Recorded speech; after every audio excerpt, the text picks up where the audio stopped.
So it is time for turning it over to our chefs for the evening, our candy cooks. And I felt like it was time to be fun. It's the holidays, right? And so we found fun pictures. First, we're going to turn it over to Ellen. Thank you, Ellen. Take it away.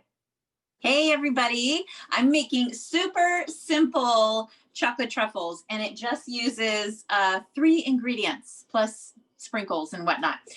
So what we're gonna do is we're gonna take Oreos and we're gonna chop them right here in our chopper. Okay, so I have my Oreos right in here. We're gonna chop those up. We already have some that we chopped up, and then we're gonna mix them with cream cheese. Yum! And so I have my helper. She's gonna help me. So go ahead. She's gonna chop that up while we. So we made some already, and so I'll show you the finished product. It's kind of loud. I'll let her do that first. Thank you. All right. So here, take your places. Hi, beautiful Ella. Hi. All right, so here is what the finished product looks like. So James helped decorate all of these. So it's super easy for the kids to be able to help. And so we just used one of those. We have one of the variety sprinkles. And so he just picked whichever one he wanted to put on there. So what she's doing right now is she's mixing up that cream cheese into the, I'm going to turn this down so you can see her. You don't need to see me. There we go. So she's just mixing it right in there.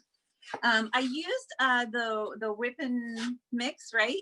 But it was a little bit too crazy with all the crumbs and stuff. So it was a little bit easier to do it this way. So probably if it was like a half batch.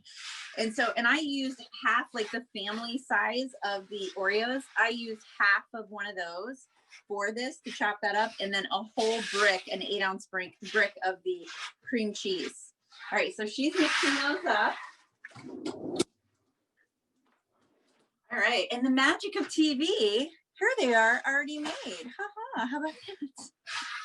All right, so here they are already made. So after she mixes that up, we're gonna make them into balls, and then you put them in the freezer for about 20 minutes or so, and then we're gonna go ahead and start dipping them. So I'm gonna take this, and I think the chocolate, we just heated the chocolate up right into, and you can use those melting chips, right? So you can use colored chocolate. I just happen to have the just the regular almond bark, right? And so I have chocolate and then I have white chocolate too. So we already have this kind of mixed up. So she's gonna just dip those right in there and then pull them out and put them right on the sheet. Now, when the balls are frozen, if you leave them in there a little too long, which we probably didn't this time, but when we did the first batch we did, the chocolate like solidifies super duper fast. So you gotta be really fast with the sprinkles. So we're like, James, sprinkle now, quick, quick. So it's not getting solid quite as quickly this time, I noticed. So it'll be a little bit easier. So just know if you do let those, let them get a little too frozen, it will like kind of speed up the hardening process. But you can do lots of fun things with this. You can take different colored of the chocolate melts and like, you know, drizzle them and make them really pretty and stuff. But these were supposed to be handmade gifts, and they're supposed to be made by James and Ella, and Joey's going to make some later.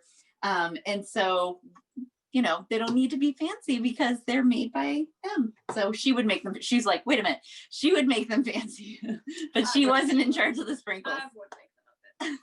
That's all right. So see how easy that is? And it's super fun and easy for the kids to get involved because James rolled out some of these balls himself.